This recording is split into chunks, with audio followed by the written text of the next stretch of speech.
people that come here because they want to assimilate into American society and culture. I think it's a balance between not forgetting where you came from, but at the same time respecting where you are. And I think that's how our family was. You know, like we're obviously like very American. We vote. Everyone's an American citizen. Everyone tries to do it the same. Everyone tries to do it the right way. At the same time, we still adhere to a lot of Korean cultures and traditions that we had kind of for hundreds or thousands of years. So we try to do a mix of the both.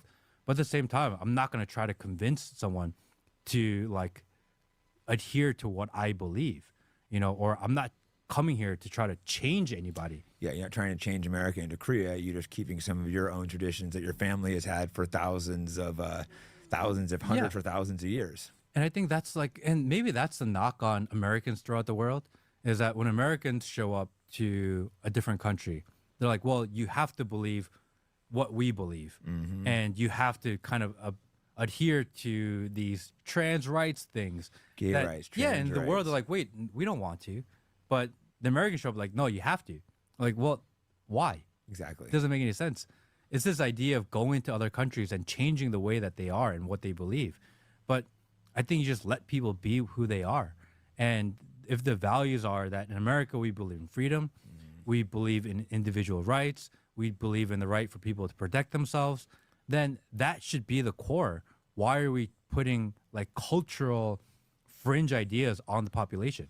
I strongly agree. I think we go into the other countries and we try to put our morals on there, like Afghanistan. They're not America. Who are we to tell them what their rights are? You know, I remember before the Taliban marched in, I mean, I think maybe a couple weeks or a month before, they were painting George Floyd murals on the wall. There's not black people in Afghanistan. Like, why are they bringing this nonsense there? And then you wonder why people applaud as Taliban marches in. It's just like, and I'm not making an argument the Taliban's all good. They have things that are bad about them, but I have a bunch of Afghan friends, and a lot of them prefer the Taliban over the options. They said there's all these different warlords.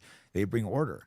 No, there's bad parts about them, but if you look at the options, you know, the culture and the people should get to decide what they want, not America. We shouldn't come in and be like, you can't have these people ruling over you. I've heard that a lot about the cartels in Mexico, is that some people actually like living in cartel-run areas because the idea is that, you know, the cartels are bad and they're all drug dealers and they're just killing people and etc. But what they say is in certain parts of Mexico, like the federal infrastructure is just not there. And the cartels keep balance and they keep order. And as long as you're not doing anything wrong and you're not going against them and you just understand that they're the ones that are the order keepers, like society actually runs smoothly and there's less crime and people aren't robbing each other because if you get in trouble, then the cartel is going to come after you. And they don't actually mind it. Yeah, I think there's huge differences in different areas in cartels. I think some of these cartels are rotten and evil. I think other ones, I'm not going to endorse them, but there's been places I've been, you know, you meet some of the lower guys, people seem to respect them, like them a little better. You know, obviously, anytime I'm in Mexico around cartels, I'm very careful. But I've seen guys, you're reading up and you're like, oh, in this town, supposedly these people keep the order. People don't steal bikes. They don't, you know, these guys don't go and fuck people for no reason. But there's other areas where they'll kidnap you and sell you back for no reason, stuff like that. So it's like, I think there's a huge difference with the witch cartel. But again, it's not something I'm an expert on. Yeah, me neither. I just know that I don't want to get in trouble. Yeah, I was in a town and accidentally ended up around some of them, and I was like, oh shit. And I started looking it up, and I was reading how this town has some of the best like cartels that look out people. I'm like, okay, I feel a little better. Yeah, I think it's, I travel the world a lot. I go to a lot of different countries. And when you travel, like you have these preconceived notions of what you're told about this country. For example, if you go to China or you go to Vietnam or you go to Mexico or wherever, Colombia, and you're only told the negative about all of it. And you go there and you're like, huh, their system kind of works in a weird way. Yep. All people aren't bad. You know, like, oh, the Venezuelans are horrible. And then I meet some Venezuelans, like, oh, but that guy was like legit. You know, the only place I'm like worried to go actually in the world is like Israel. I don't think I'd go there right now. I've been to Israel before. Yeah. And they treated me great when I was there. It was IDF. I was doing stuff with them. They just wouldn't allow me. I had friends in the West Bank at the time. They wouldn't allow me to go down there. I Really? should've just split off and gone by myself. And that was kind of what made me first start going down the rabbit hole, that they were just so adamant that I couldn't see the West Bank. Wait, how did they stop you though? I guess they couldn't have physically stopped me. They were just kind of my drivers and stuff, and they kept saying no. I could have maybe just gone up by myself, but they were like kind of transporting me around. Yeah. And they were just so adamant that I don't go there. Oh, terrorists are going to kill me. But I had a friend there going like, bro, I have family here. Just come, please see it. Yeah.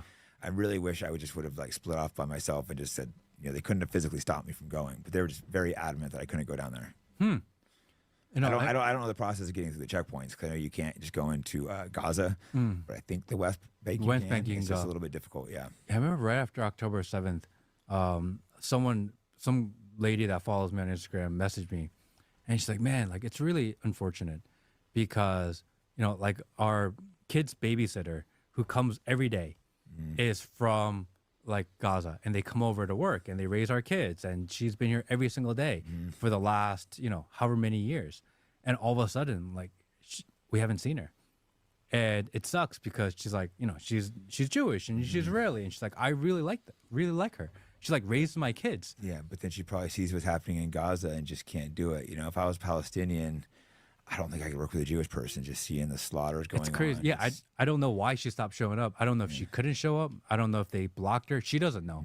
She just completely disappeared. I'm like, damn, that sucks. No, it's hard, to be. But I do know a few Jews and Palestinians that are still friends. But it's got to be tough with what's going on. It is the most brutal thing we've ever witnessed, and it's happening like live on Telegram. It's like we've never seen anything like it. It's like, crazy. I had to quit going to Telegram channels because it was just bothering me too much. It's too much out there, and the fact that they don't allow, because the Israeli are like, oh, this is not happening. They kill all the journalists. Okay, then why don't you let independent journalists go in and just report like what's going on? If there's nothing going on, why don't you let people in? Yep, and like, no, we can't. I'm like, well, then how can you confirm that? My Well, no, you knowledge- just gotta believe us. Yeah, I think this is the only war to ever not allow journalists in. It's crazy, and it takes up so much of our mental real estate. We think about it all the time. We see it in the news, and if you comment on it, they're like, oh, you're an anti-Semite. Like, no, like I just like humanity, and I don't want people to die, and I don't want people to kill each other. And the only footage that I have access to is like kids and babies, like Just getting nonstop, blown up. arms blown off. And I'm like, this is a real video. No one says it's not a real video. Then can we address this? And like, no, they're like terrorists. I'm like, really? The Yeah, 4-year-old was a terrorist? Like, 'Cause there's you have, nothing. You have kids, right? Or Yeah. not, but it's like, yeah, as a father, it's like, I have kids, it just eats me up. And you see some of these comments on their Telegram channels, a little girl with her arms blown off, and like, haha, now she can't hug her terrorist father, and has like thousands of likes. crazy. And I'm just like, it's easy to get turned hateful when you see that stuff. That's why I had to back off and be like, all right, take a step back and realize that it's way too many, but not all of them. But it's just sick and evil what's going on. Yeah, I just, it's something, there's this rule that even amongst the worst people in the world, there's an understanding. You don't mess with the women and children. Exactly. That's just like a gentleman's agreement that even in war, even amongst people that absolutely hate each other, women and children are off limits. Everyone in the world universally knows that without even having to tell anyone. Women and children are off limits. And this war includes women and children. And if you point that out, they're like, you're a bad person. You're Like, an wait a anti-Semite. second. That Well, doesn't make any sense at all. I know I'm capable of going to war to kill men, but I don't think I'm capable of going to war and killing No. children. I just don't think I'm capable of doing that. It's just like, how do you do that? And how do you do that? And how do you allow it? How do you cover it up? And how do you know it and not say something about it? Like, what is so fundamentally wrong with your mental aptitude that you allow it or you can see it and not react? It's like you have to be dead inside. Not speak up, man. It's so disappointing to people that haven't spoken up. Like finally some people are, but I have, personal friends that are huge names. They're starting to speak up a little bit, but it's like, it's just a little late to the point where it's hard not to be disappointed. I'm not going to say any names, but like some of these big podcasters that have been friends of mine for years are saying a little bit, but it's just like, man, you're a disappointment. It's just like, Yeah, I mean- that's all you can do when you have like the biggest or second biggest podcast in the world.